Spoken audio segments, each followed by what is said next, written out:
Et alors, il y a cette image assez intéressante, assez amusante qu'on voulait vous montrer. Il se trouve que Emmanuel Macron, je vous disais, est arrivé au sommet du G7 dans les Pouilles. Et, vous voyez, si vous le regardez à la télévision, il a été accueilli par Giorgia Meloni.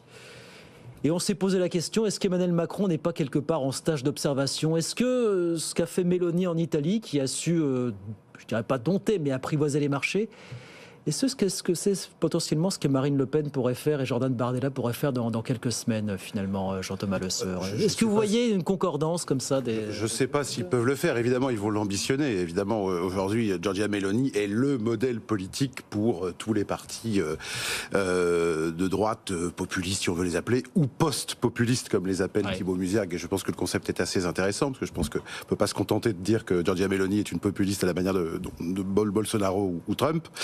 Ce qui est intéressant, et là où il y a une petite analogie à faire déjà à ce stade, c'est qu'il faut se souvenir qu'avant de prendre le pouvoir en octobre 2022, Giorgia Meloni avait opéré à partir de 2019 un vrai recentrage sur ses propositions politiques qui ont permis un accord programmatique, notamment avec Forza Italia, qui incarnait une force politique plus modérée.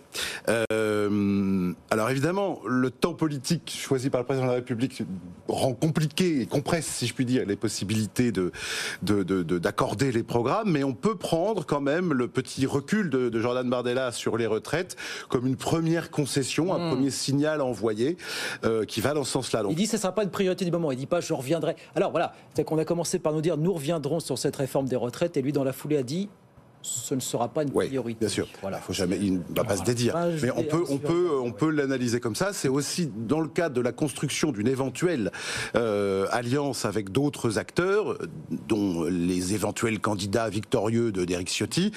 Ça permet d'envoyer un signal à un électorat plus libéral, plus bourgeois, en disant voilà, on sait qu'il faut être sérieux, qu'il y a une rigueur budgétaire à tenir. Et effectivement, la question des retraites, on ne reviendra pas sur la réforme des retraites.